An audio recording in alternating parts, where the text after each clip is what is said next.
My Squirrel King video made me thinking, how could a 16-bit game be inferior to an 8-bit game? Squirrel King is a bootleg, but we had some official fuck-ups. So here's some games you better off playing on NES. Rainbow Islands, the story of Bubble Bobble.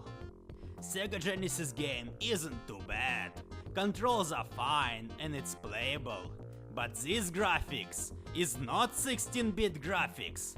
Darkness befalls the land of Rainbow as you fight Gatling guns and cyber stuff. Yes, Rainbow Islands needs more Terminators.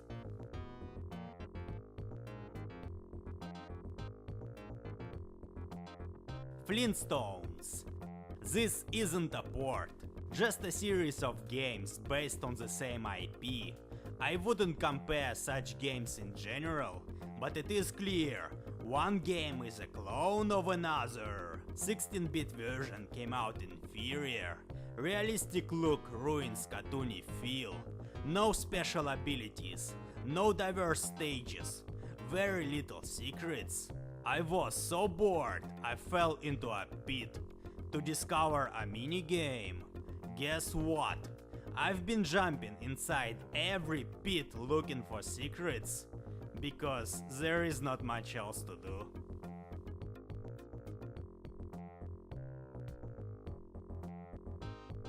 Battletoads and Double Dragon. I made a video about this game. Best game on NES, but only mediocre game by Genesis standards, despite it being a perfect port. Seems like a paradox, yet I can name 50 Genesis games I'd rather play instead of Battletoads and Double Dragon, but I can't name a single game against the NES version.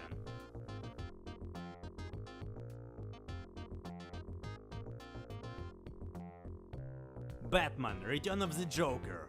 So we enter shit territory with Batman: Return of the Joker. NES version provides supreme graphic capabilities, looks better than many 16-bit games. Yet 16-bit port looks like shit. You take the best strengths of the game and fuck it up, for reasons unknown.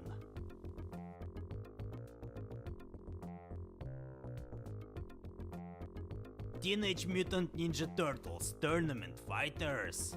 Best fighting game on NES, because it's the only fighting game on NES, at least one that's actually fun.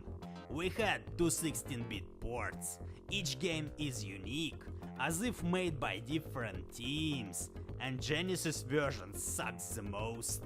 Where's Shredder? Who the fuck is Ray and Syphilis? This game is ugly and no fun.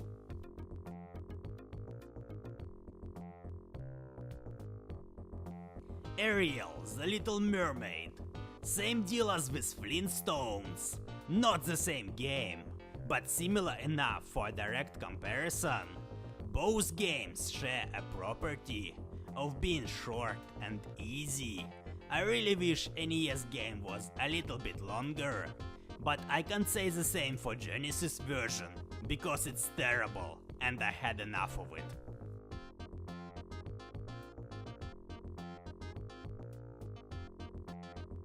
And now for the main course, Double Dragon series.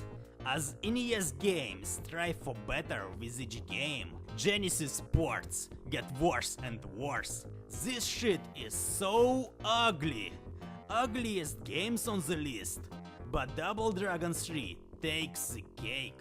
Not only being ugly, but broken beyond repair. Collision detection doesn't work. Combos do not exist. You kick each other in the balls until someone dies. And worst of all, Genesis game missing some content, such as extra stage sequences and dialogue. Fucking embarrassment. Proceed at your own peril.